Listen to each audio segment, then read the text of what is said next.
Saúdo a igreja com a grande e preciosa paz que vem do Senhor Jesus, amém? E hoje nós vamos falar sobre o livro de Isaías. Alguma coisa sobre o livro de Isaías.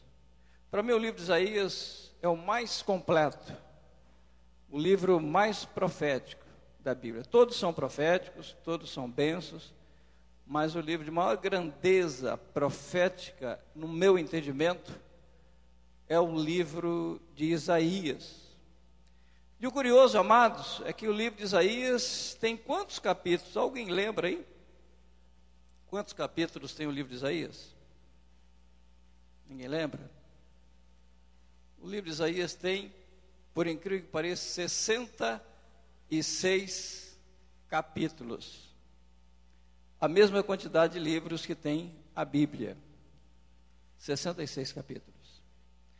E por incrível que pareça, o livro profeta Isaías, ele trata da velha aliança e também trata da nova aliança. E por incrível que pareça, dos capítulos de 1 a 39, ele fala da velha aliança. A partir do 40 em diante, ele já trabalha com a nova aliança, com a profecia, a vinda do Senhor Jesus. Então é interessante que esse livro ele mostra uma realidade, as duas alianças. Se nós olharmos com carinho, e nós vamos começar num texto, do qual eu acho gracioso, eu gosto muito. E uma vez eu passando por lutas, por dificuldades, alguém me leu esse texto, me apresentou esse texto. Eu quero apresentar esse texto para a igreja.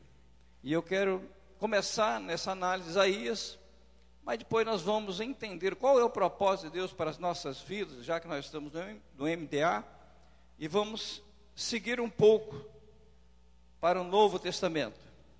Então eu gostaria que os amados abrissem suas Bíblias, capítulo 40 de Isaías, já falando aí da nova aliança. 41, começa no 40, nova aliança, mas nós vamos estar no 41 a partir do verso 8. 41 a partir do verso 8, nós vamos estar lendo alguns versículos. Amém? Todos acharam? Na minha versão assim diz a palavra, Isaías 41, verso 8.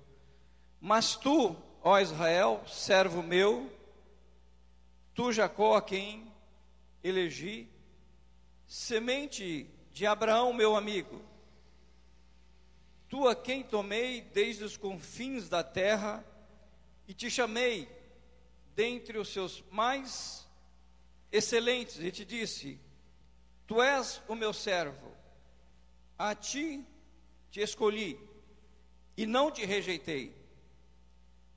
Não temas, porque eu sou contigo. Não te assombres, porque eu sou o teu Deus. Eu te esforço e te ajudo e te sustento com a destra da minha justiça. Eis que envergonhados e confundidos serão todos que se irritaram contra ti.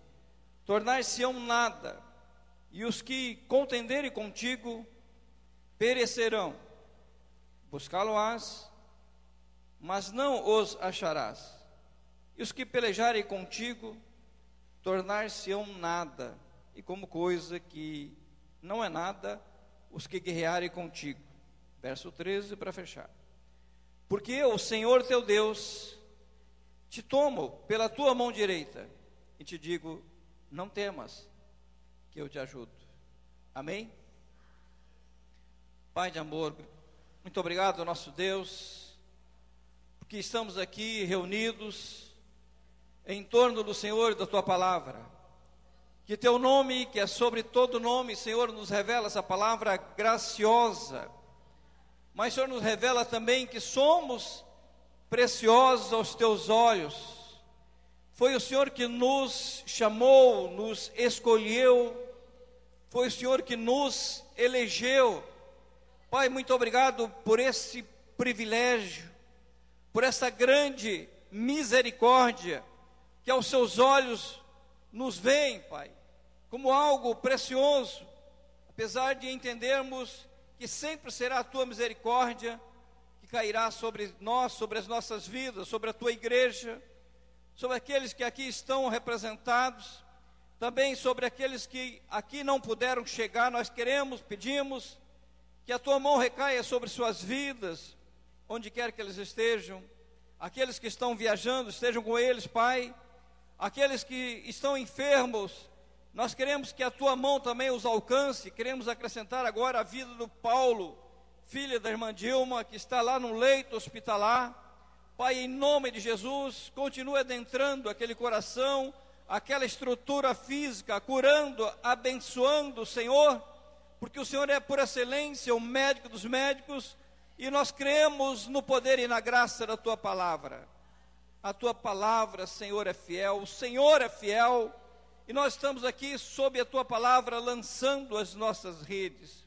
Nós estamos contemplando a Tua palavra como realidade sobre as nossas vidas, porque nós somos frágeis, nós temos fragilidade, temos um corpo, Senhor, que é corruptível, e muitas vezes nós sentimos dores, sentimos aflições, sentimos angústia, mas o Senhor diz que nos ajuda, nos sustenta e nos ampara. E sob a Tua palavra, Senhor, nós continuamos andando, caminhando. De fé em fé nós vamos vencendo todas as lutas, todas as tribulações, porque o Senhor é a nossa sombra, a nossa direita. Pai, muito obrigado por tudo que o Senhor já tem feito, tem abençoado sobre a estrutura da Tua igreja. E nós, como a Tua igreja, nós louvamos e engrandecemos o Teu santo nome, oramos em nome de Jesus. Amém?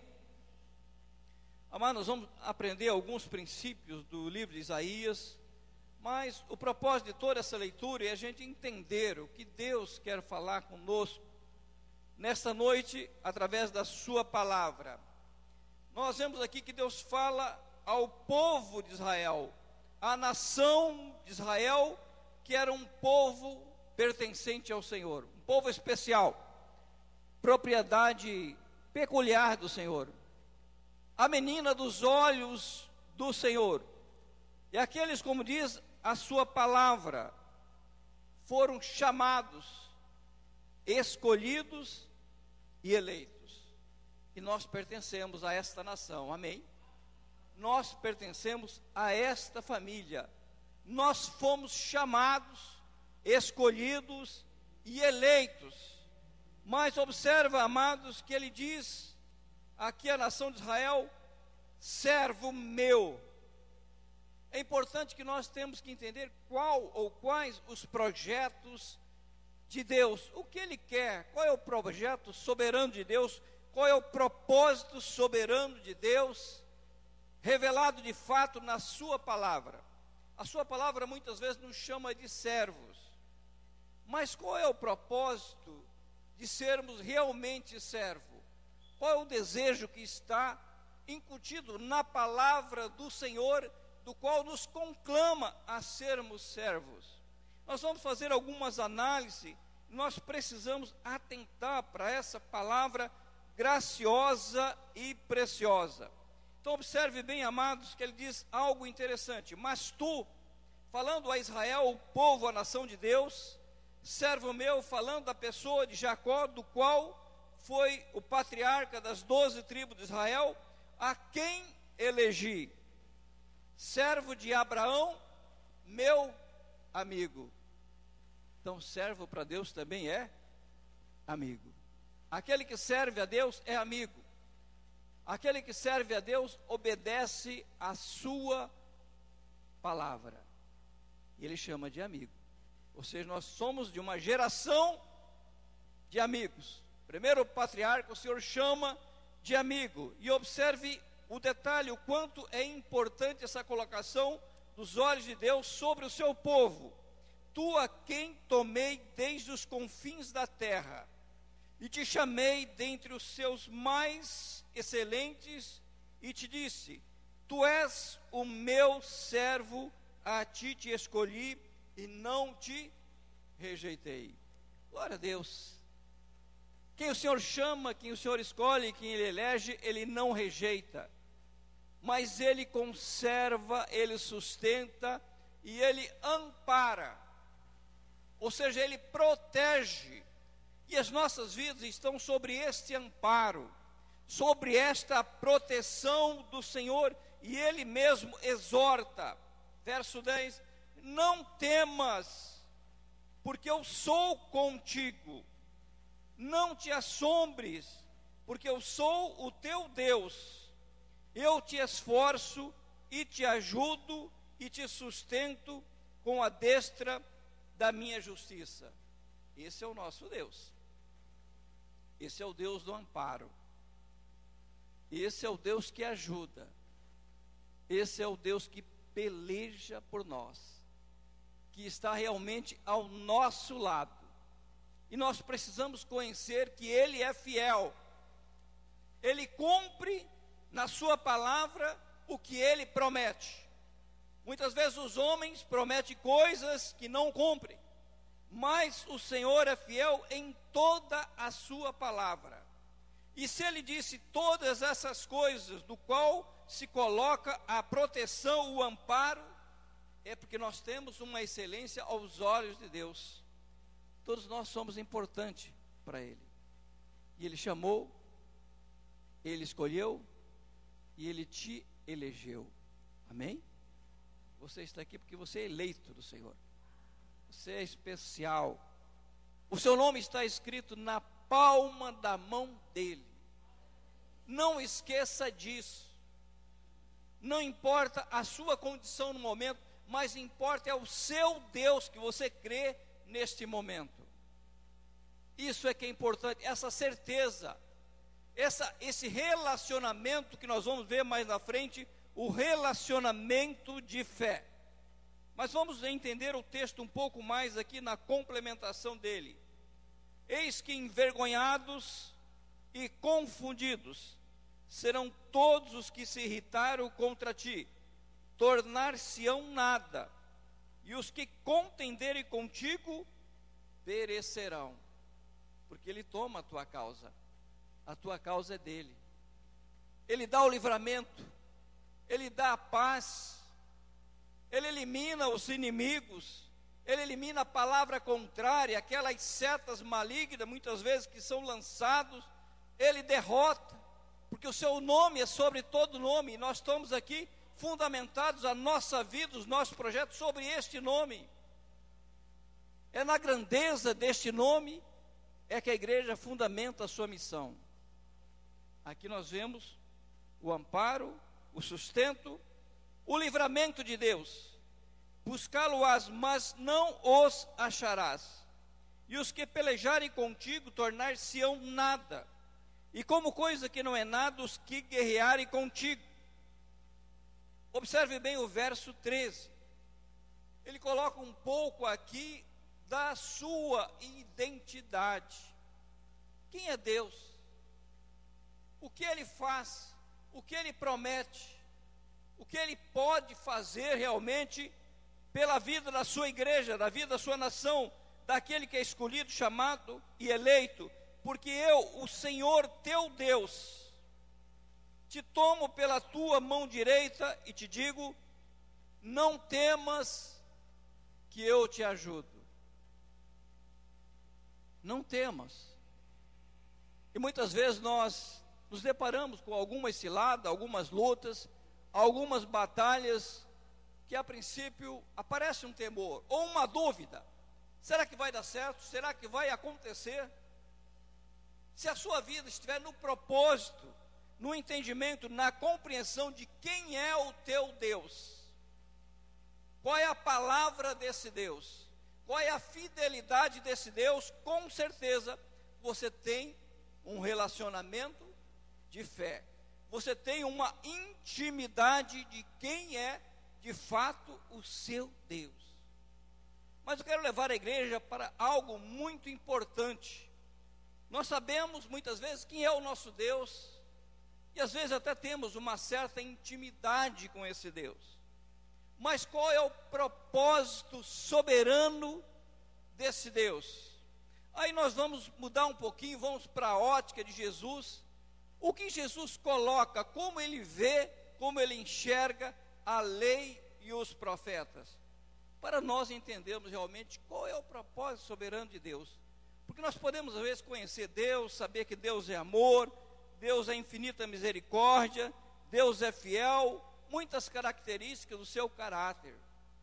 Mas será que nós conhecemos o propósito realmente soberano de Deus? O que é ser servo? O que é ser propriedade peculiar dele? Qual é, de fato, a missão do servo? Servo é aquele que lhe presta obediência de uma forma livre, de uma forma espontânea, de uma forma alegre, de uma forma voluntária. É isso que é as qualidades de um servo. De uma forma livre. Servo não é escravo. Servo é o oposto do escravo. O escravo faz porque ele é obrigado. Ele não tem opção. E o servo não, ele tem opção porque ele acha graça no propósito do seu Deus. Então ele é livre, ele é espontâneo, ele é alegre, ele é voluntário, porque ele conhece o seu Deus e sabe, tem certeza que todas essas palavras de bênção, de aconchego, todas essas palavras de proteção vão recair sobre a sua vida. Ele precisa ser servo na obediência à sua palavra. Todo servo serve aos propósitos de Deus. O servo sempre será discípulo e amigo. Como ele disse para Abraão, meu servo, Jacó, meu servo, semente de Abraão, meu amigo. Então o servo sempre será discípulo, o servo sempre será amigo, porque a palavra assim nos coloca. Mas eu quero fazer aqui uma pergunta para a igreja, ninguém precisa responder, nós vamos continuar a nossa análise. Qual é, afinal, o propósito soberano de Deus? O que nós podemos entender? Qual é o propósito soberano de Deus?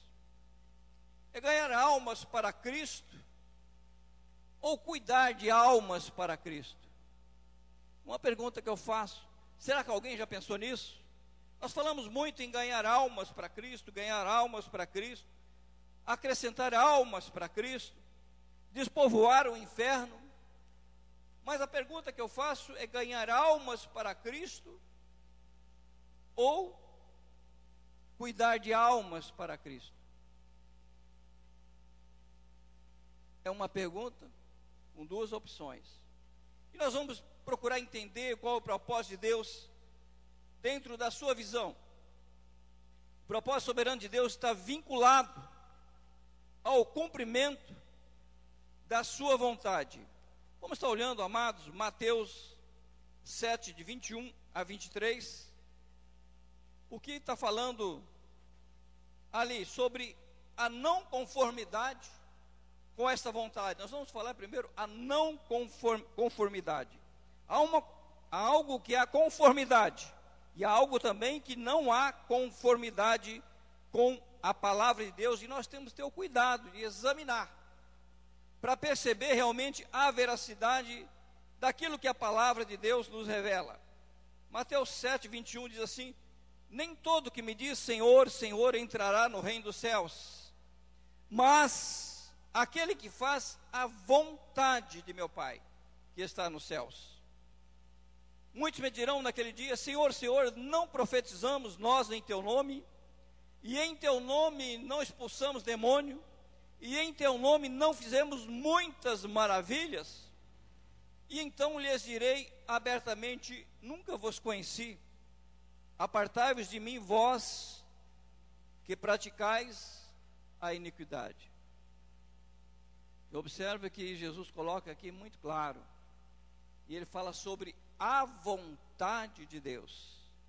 Nem todo aquele que diz Senhor, Senhor entrará no reino dos céus, mas aquele que faz a vontade de meu Pai que está nos céus.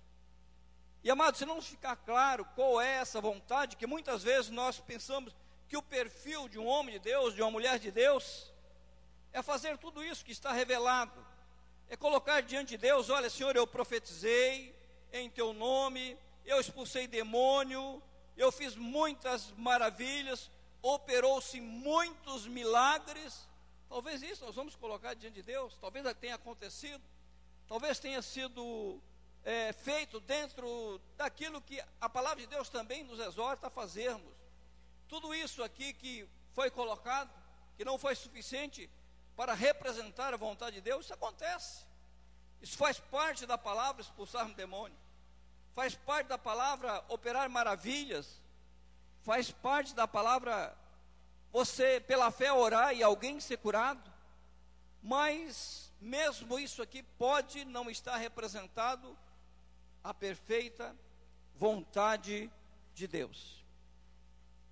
Vamos olhar agora Mateus 12, 46 a 50, amados. Eu gostaria que os amados fossem acompanhando, para nós entendermos qual é o princípio da autêntica vontade de Deus, para nós respondermos aquela pergunta. Mateus 12, 46 a 50. Amém? Todos acharam? E falando ele ainda à multidão, eis que estavam fora sua mãe e seus irmãos, pretendendo falar-lhe. E ele disse ele a alguém: eis que estão ali fora tua mãe e teus irmãos que querem falar-te. Porém ele respondendo disse ao que lhe falara: quem é minha mãe e quem são meus irmãos? E estendendo a mão para os seus discípulos disse: eis aqui minha mãe e meus irmãos. Porque qualquer que fizer a vontade de meu Pai, que está nos céus, este é meu irmão, irmã e mãe. Observe Jesus fazendo mais uma colocação da vontade de Deus. Aquele que faz a vontade de Deus será incorporado na família do Senhor. Ele já está incorporado. E Jesus foi muito claro, ele aponta para os discípulos, para os seus seguidores: eis aqui a minha família, aquele que faz a vontade. E nós temos que entender realmente o que se expressa essa vontade de Deus que diz na sua palavra. Vamos ver qual é a ótica de Jesus, olhando ele ali naquele momento, para a lei, para os profetas. Nós começamos a ler a palavra lá em Isaías, do qual nós vemos uma característica de Deus, promessas reveladoras de Deus, promessas de bênçãos, promessas de proteção, de ajuda, promessas de livramento. Mas se nós não entendermos qual é o propósito da vontade de Deus, nós não vamos entender realmente o que é servir a esse Deus. Eu gostaria que os amados agora abrissem suas Bíblias, Mateus 22, de 34 a 40. Mateus 22, 34 a 40. Que Jesus fala, que revela. Alguém questiona Jesus, Jesus responde.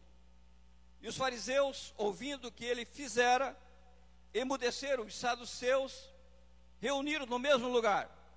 E um deles, doutor da lei, interrogou-o para experimentar, dizendo: mestre, qual é o grande mandamento da lei? E Jesus disse-lhe: amarás o Senhor teu Deus de todo o coração, de toda a tua alma e de todo o teu pensamento. Este é o primeiro e grande mandamento. E o segundo, semelhante a este, é: amarás o teu próximo como a ti mesmo. Observe bem o que Jesus faz, que ele fala, que ele revela no 40. Desses dois mandamentos depende toda a lei e os profetas. Amém? Jesus resume toda a lei e os profetas em dois mandamentos. E atende para um detalhe, amados, nós costumamos falar, e teologicamente nós entendemos isso, que a Bíblia é a palavra de Deus.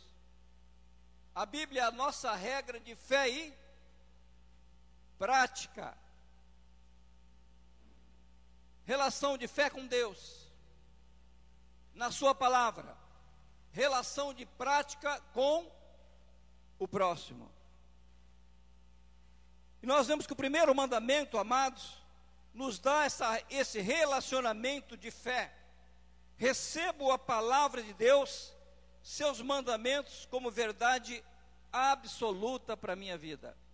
Ou seja, Deus é soberano, está acima de todas as coisas na minha vida. Não há nada que ocupe o seu lugar, Ele tem primazia na minha vida. Ele é especial no meu coração. Eu amo a Ele desta forma expressa, de todo o meu coração, de toda a tua alma, de todo o teu pensamento. Em outra versão diz assim, de todas as tuas forças. Mas atente bem, amados, que esse é um relacionamento de fé. Relacionamento de fé. Nós não tocamos em Deus. E observe bem o segundo mandamento: amar o teu próximo como a ti mesmo. É um relacionamento de prática. A única evidência de amarmos a Deus de uma forma especial e soberana é se praticarmos o segundo mandamento. Aí nós vemos o primeiro mandamento, relacionamento de fé. Segundo mandamento, relacionamento de prática. Por isso que a Bíblia é a nossa palavra de fé e prática. É a nossa bússola. Fé e prática. Primeiro mandamento, relacionamento de fé. O segundo é de prática. Então eu queria perguntar à igreja aqui, não precisa ninguém responder: quem realmente tem necessidades? Deus ou o próximo? Só pense, ninguém responda. Quem realmente tem aqui necessidades? O nosso Deus, soberano Deus, ou o nosso próximo? O que Deus está falando na sua palavra? Quem tem realmente necessidades? Será que o nosso Deus tem necessidades? Alguém pode falar, tem, pastor. Cuidado. Eu entendo que Ele tem desejos. Nosso Deus tem muitos desejos, mas Ele não tem nenhuma necessidade. Você poderia dizer assim, vou servir um chazinho para Deus. Ele precisa. Ou Deus está meio durinho aí, vou emprestar um dinheirinho para Deus. Existe isso? Não. Ele é soberano. Ele é dono de tudo. Da terra, dos céus. Ele é o dono das nossas vidas. Ou seja, tudo é consistência da sua palavra, das suas ações. Deus não tem necessidade de nada. Nenhuma necessidade. O único desejo que Ele tem é o nosso coração na fidelidade à sua palavra. Mas quem tem realmente necessidades, que precisam realmente ser acompanhados, ser ajudados? O nosso próximo. E aí que está o alvo. E aí que está o mistério de Deus. Por isso que muitas vezes, amados, nós olhamos lá para aquele versículo e não entendemos. Nem todo aquele Senhor, Senhor entrar no reino dos céus. E muitas vezes alguém diz, mas eu fiz tanta coisa na tua obra, Senhor, e não alcancei galardão nenhum. Faltou a prática àquele que tem as suas necessidades. Vamos ver se é importante, amados, o cumprimento do segundo mandamento, amar ao próximo como a si mesmo. Ou seja, entendermos que a evidência desse mandamento é que vai de fato comprovar, testificar que você ama a Deus na sua plena soberania, de todo o teu coração, de toda a tua alma, de todas as tuas forças, de todo o teu entendimento. Eu gostaria que os amados abrissem as Bíblias, Romanos 13, de 8 a 11. Vamos chegar lá. Se alguém achou, por gentileza, eu só espero que os amados estejam entendendo aonde nós vamos chegar. Romanos 13, de 8 a 11. Quem achou pode ir.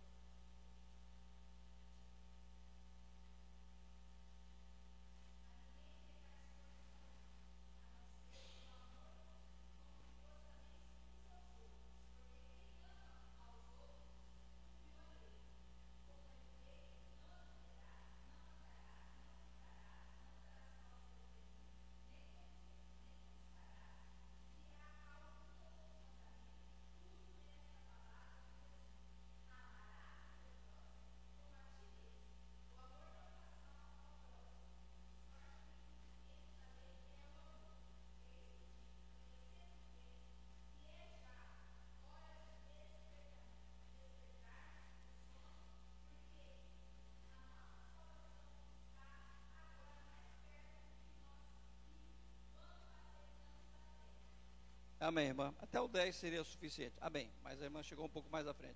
Então, observe bem, amados, o que a irmã leu no texto, de 8 a 10. A ninguém devais coisa alguma.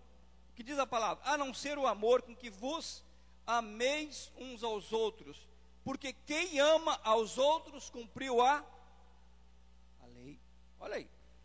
Quem ama aos outros cumpriu a lei. É uma evidência de que o primeiro mandamento está sendo observado na prática verdadeira e autêntica. E no último versículo que a irmã leu, no verso 10, o amor não faz mal ao próximo, de sorte que o cumprimento da lei é o amor. Se nós não amarmos o nosso próximo, amados, o primeiro mandamento já correu por água faz horas. Vamos ler outro texto, para nós entendermos um pouquinho mais. João 4, 20 e 21. Lá o primeiro João. 1 João 4, não o Evangelho de João. 4, 20 e 21.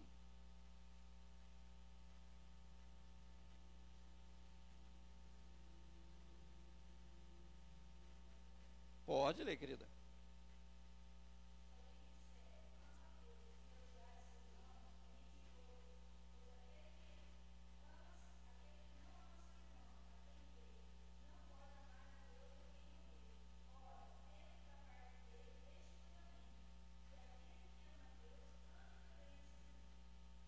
Observar bem o que o texto está dizendo, porque ele está nos confrontando.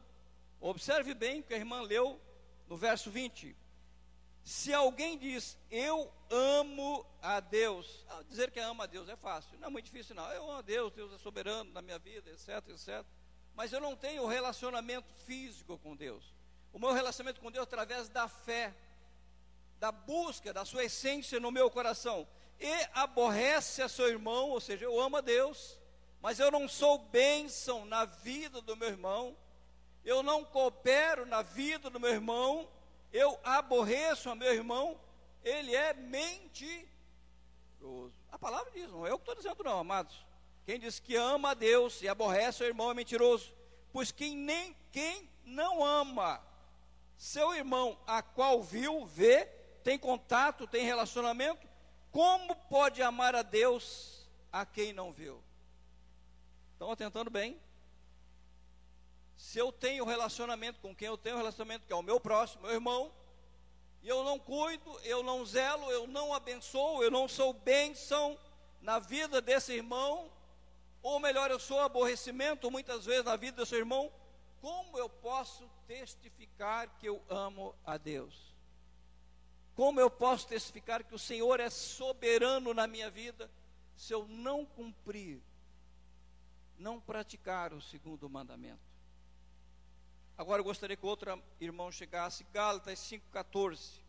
Nós estamos acompanhando texto em contexto, procurando testificar em outras palavras. Gálatas 5,14, quem achou, por gentileza, pode nos ajudar na leitura.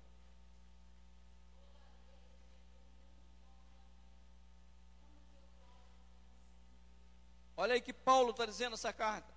Porque toda a lei se cumpre numa só palavra, está na minha versão, nesta: amarás o teu próximo como a ti mesmo. Olha aí, a evidência, tem que ter essa evidência.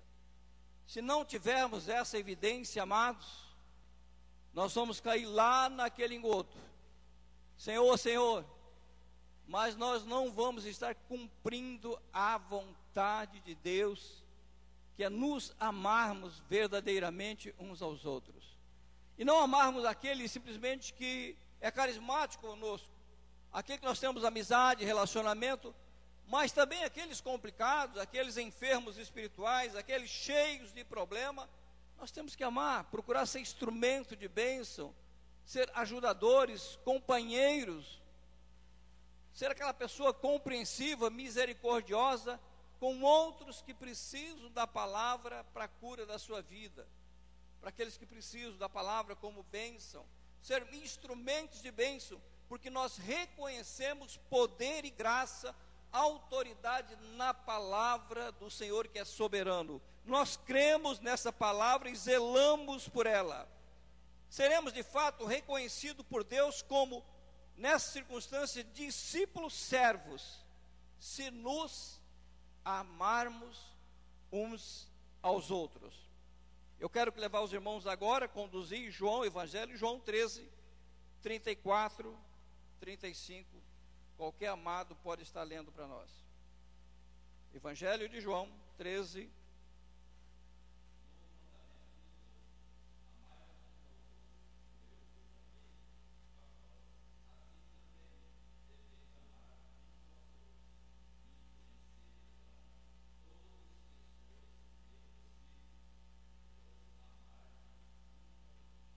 vendo como Jesus está sendo tão claro, tão taxativo, não está deixando dúvida nenhuma. Vou só reler na minha versão, a versão do Monelli é um pouquinho diferente, mas é bom duas versões para nós entendermos o texto dentro do contexto. Um novo mandamento vos dou, que vos ameis uns aos outros como eu vos amei a vós. Jesus aqui falando, exortando aos seus discípulos, que também vós uns aos outros vos amei. Nisto todos conhecerão que sois meus discípulos, se vos amardes uns aos outros. E eu entendo que esse novo mandamento, essa roupagem nova que Jesus está dando, porque agora tem um referencial. Quem trouxe esse referencial para a igreja? Jesus. Como eu vos amei. De que forma Jesus amou os seus discípulos? Estando sempre ao lado, juntos, acompanhando cada trajeto, cada viagem, cada momento, ensinando esses discípulos a esta obediência à sua palavra, a amar uns aos outros, a cuidar uns dos outros, a ser bênçãos uns na vida dos outros. Vamos virar um pouquinho a página, amados? João 15, Evangelho de João 15, eu vou estar lendo dos versos 12 ao 17, complemento ainda do que Jesus está falando sobre este amor revelado na sua palavra. João 15, 12, a partir do 12. O meu mandamento é este, ele renovando, reforçando, que vos ameis uns aos outros, assim como eu vos amei. Olha novamente o referencial. Ninguém tem maior amor do que este, de dar a alguém a sua vida pelos seus amigos. Vós sereis meus amigos, observa a conotação, se fizerdes o que eu vos mando. Já vos não chamarei servos, porque o servo não sabe o que faz o seu senhor, mas tenho-os chamados amigos, porque tudo quanto ouvi de meu Pai vos tenho feito conhecer. Ou seja, Jesus não deixou nenhum segredo, tudo passou às claras aos seus discípulos. Observe o que ele diz no verso 16: não me escolheste vós a mim, mas eu vos escolhi a vós, e vos nomeei, escolhidos e nomeados, para que vades e deis fruto, e o vosso fruto permaneça, a fim de que tudo quanto em meu nome pedirdes ao Pai, e Ele vos conceda. Ou seja, discípulos, de servos, Jesus já começa a dar uma outra conotação, chamar de amigos, para que vá e dê fruto, para que vá e ajude, para que vá e coopere, para que vá e cresça a família dele. E observe bem o que fecha no verso 17, nesse primeiro texto. Isto vos mando que vos, verso 17, que vos ameis uns aos outros. Ou seja, o discípulo servo é considerado amigo de Jesus. Fomos chamados e nomeados para darmos fruto. Tem uma pessoa que diz assim, na sua pregação, de quem não dá fruto dá galho, né? Já ouviram isso? Quem não dá fruto dá galho. E toda árvore boa dá bom fruto. E nós temos aqui, amados, uma grande semente. Quando aplicada verdadeiramente no nosso coração, não tem como não dar bom fruto. Será bom fruto. Porque nós cremos nesta palavra. ela é soberana, ela é absoluta e tem que ter um lugar especial nos nossos corações. E eu quero dizer, amados, a relação do primeiro mandamento é de fé, o segundo é de prática, ou seja, de ação. E o que eu posso entender? Que a fé sem ação não tem galardão. Como o Tiago foi muito claro, a fé sem as obras é morta. Não sou eu que digo, a palavra está dizendo. Tiago revela isso. A fé sem as obras é morta. Eu digo, a fé sem ação não tem galardão. E agora vamos voltar novamente para aquele texto, Mateus 7, 21 a 23. Lá que nós já lemos. Vamos tentar agora uma revelação melhor pelo contexto da palavra de Deus. O que Jesus está falando ali no Sermão da Montanha. Eu creio que agora vai ficar um pouco mais claro. Mateus 7, 21. Nem todo que diz Senhor, Senhor, entrará no reino dos céus, mas aquele que faz a vontade de meu Pai que está nos céus. Entendo eu, que agora ficou claro, qual é essa autêntica, verdadeira vontade do Pai. Jesus deixou muito bem claro: vós sereis meus discípulos se vos amardes uns aos outros. Essa é a vontade. Ou seja, eu posso estar na igreja, muitas vezes pregando, muitas vezes profetizando, falando em nome do Senhor, fazendo muitas maravilhas, mas falta o amor às ovelhas do Pai. Se faltar isso, amados, o propósito soberano de Deus caiu por terra. Aí nós entendemos porque realmente Tiago deixa muito claro: a fé sem as obras é morta.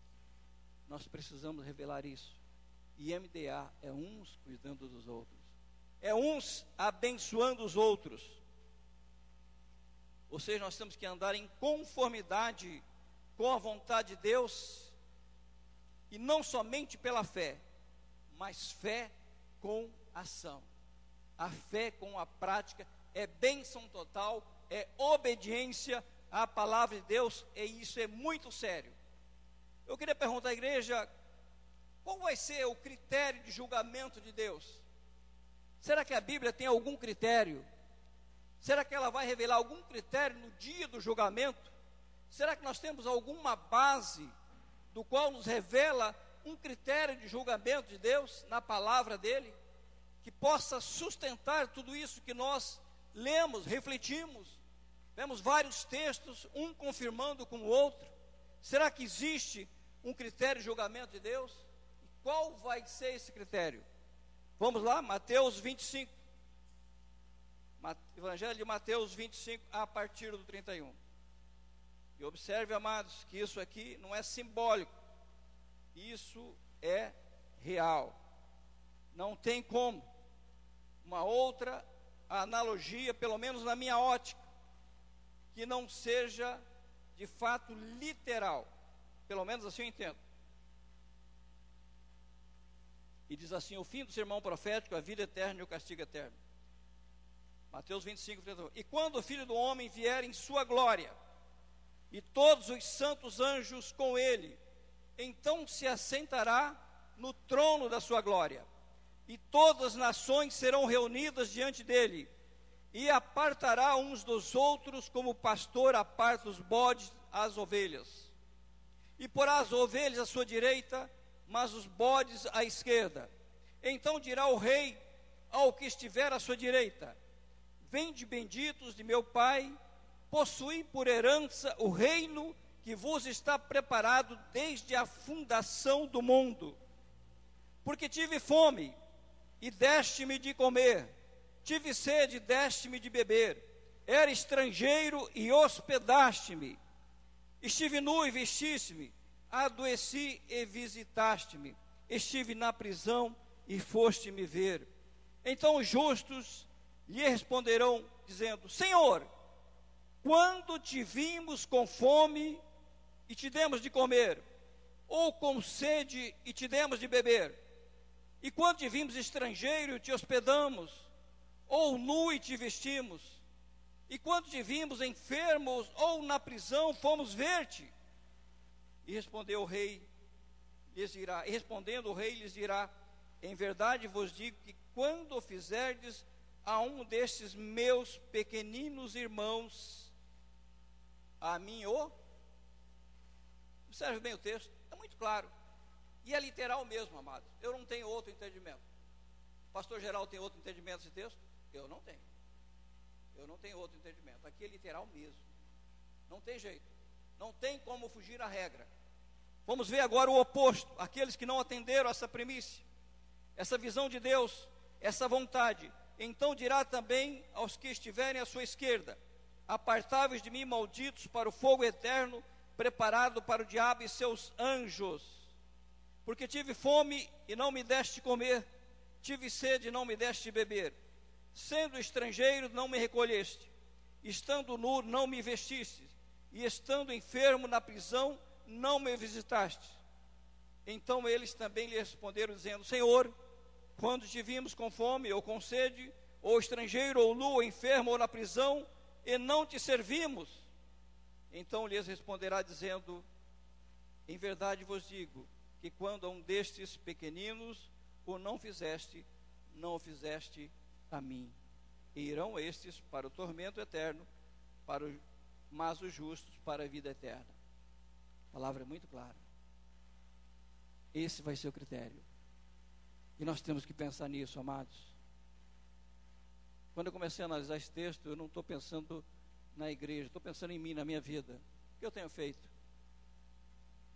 para ajudar o meu próximo, para ajudar o seu sofrimento? Eu estava conversando com o pastor Geraldo, levei a irmã Dilma para visita com seu filho.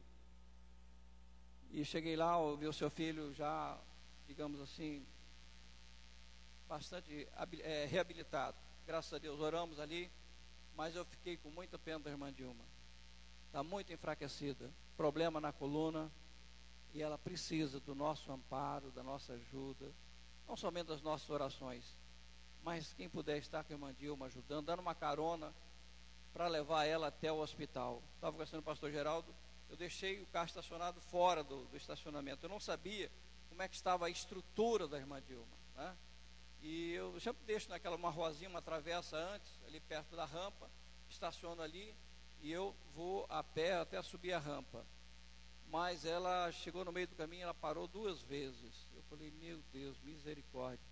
Não custava nada, se eu soubesse a situação dela, teria estacionado lá dentro para facilitar. Ou seja, ela está com um problema de coluna realmente violento, ela se cansa. E ela precisa de carona, precisa de ajuda, precisa de outras ajudas. Temos a irmã Dorotia, que agora é vizinha do irmão Marcos, também precisa das nossas orações, da nossa atenção. Outros irmãos que eu não estou sabendo, que tenho certeza que os amados sabem, nós precisamos atender. Isso é MDA. Isso é nós estarmos preocupados uns com os outros, ajudar uns aos outros. E se alguém souber que alguém está precisando de alguma coisa, também me avise. Naquele momento a gente vai fazer o possível para estarmos ajudando uns aos outros. Igreja é cooperação, igreja é comunhão, a igreja estarmos importando uns com os outros. E toda essa relação que eu apresentei para os amados está dentro do texto, do contexto da palavra de Deus. Tanto que nós citamos vários versículos para mim não cair aqui numa heresia. Tenho cuidado, muito cuidado com isso, tenho um zelo pela palavra.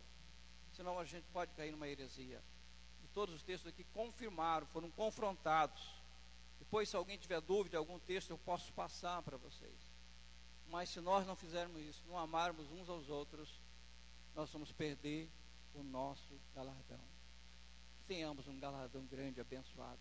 Possamos orar uns pelos outros, ajudarmos, praticarmos realmente o segundo mandamento, pela evidência, pela autoridade soberana de Deus, que nos exorta a cumprirmos, a fazermos a tua igreja aqui na terra, o reino do Senhor, prevalecermos aqui, para sermos irmãos e pertencermos a essa família ampliada de Jesus, aqueles que fazem a vontade do meu Pai. Amém, amados? Alguma dúvida, alguma pergunta? Ficou claro, ficou duvidoso, ficou alguma coisa nebulosa, alguma coisa escura, faltou algum entendimento? Pastor Geraldo, beleza? Fechou? Bom, você está aprovado aqui, eu estou bem na foto. Irmão Alexandre, está aprovado? É isso, amados. Nós precisamos repensar, senão a gente pode cair em heresia. Tem muitas igrejas, estou dizendo que, graças a Deus, nós nunca pregamos heresias aqui, graças a Deus. Os amados que têm pregado aqui, olha, benção na minha vida. Mas há outras igrejas por aí, pregando muitas heresias. E aqui vocês viram a base, a sustentação. Se não houver esse amor da comunhão na igreja, olha, é em vão. É a palavra que diz, não sou eu. Por isso nós vemos vários textos, para que nós possamos compreender qual é o propósito soberano de Deus. E Jesus deu uma ênfase fabulosa com relação a esse propósito. Se tiver no nosso coração, amém. Vamos fazer, vamos ajudar uns aos outros. Vamos interagir com essas pessoas que estão precisando da nossa ajuda. E a vida deles não está sendo fácil. Quem sabe se a gente pode fazer ainda um pouco mais. E esse um pouco mais pode ser bênção na vida dos outros. Quando Deus chama Abraão e faz promessa a Abraão, ele diz a Abraão, olha Abraão, seja você uma bênção. E todos nós, dentro da promessa soberana de Deus, possamos ser bênçãos uns na vida dos outros. Eu fico agradecido e muitas vezes até constrangido quando alguém diz, pastor, você é uma bênção na minha vida. Eu fico olhando assim, mas eu não fiz nada. Não fiz nada. Mas às vezes uma palavra parece que é bálsamo. Uma palavra já é bênção, um sorriso, um abraço, já ajuda as pessoas. Mas eu acho que nós podemos ainda fazer muito mais do que isso. Eu preciso. Eu não estou pregando para a igreja. Eu sou o ponto principal disso. Eu tenho que repensar a minha vida, o meu caminhar, para quando chegar lá e ter um respaldo, ter um galardão pelo menos. Senhor, teu galardão está aqui, servo bom e fiel. Você está do lado direito. Que todos nós estejamos lá do lado direito. Amém? Vamos ficar de pé, amados. Nós temos sexta-feira, não vamos esquecer do nosso culto lá na casa da irmã Dina. Vamos estar lá reunidos, um máximo de pessoas. Os amados poderão convidar outros irmãos que não estiveram conosco, lembrar desse culto.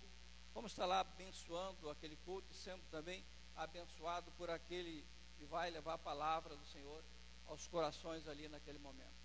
Pai de amor, muito obrigado, nosso Deus, pela tua palavra que é vida. E o Senhor diz, eu vim para que tenhais vida e vida com abundância. Nós tomamos posse desta palavra soberana. Nos ajude, Senhor, nos fortaleça a entendê-la, mas não somente a entendê-la, mas a praticá-la. Nos ajude a sermos bênçãos, Pai, uns na vida dos outros, a entendermos que há fragilidade no nosso meio, há fragilidade muitas vezes no nosso corpo, e nós precisamos nos dar as mãos, mas que a mão do Senhor seja a principal nos ajudando, porque a tua palavra diz, não temas que eu te ajudo, eu te tomo pela mão direita, e nós entendemos pelo nosso relacionamento de fé, o Senhor já nos segura pela mão direita, e nesta segurança nós caminhamos, Pai, semeando a tua palavra, praticando a tua palavra, que a tua palavra não volte vazia, mas ficará para aquilo que lhe apraz, para que atinja os corações, para que os nossos corações sejam abençoados e abençoadores. Pai, aqui está a tua igreja voltada para a tua palavra, que a tua palavra ache guarida nesses corações, que todos nós, como igreja, sejamos grandemente abençoados, exortados, edificados e consolados por ela. Pai, muito obrigado, porque nem só de pão viverá o homem, mas de toda a palavra que vem do Senhor. Que essa palavra, mais uma vez, nos alimente nesta noite, nesta oportunidade. Nós oramos e agradecemos em nome de Jesus. Amém?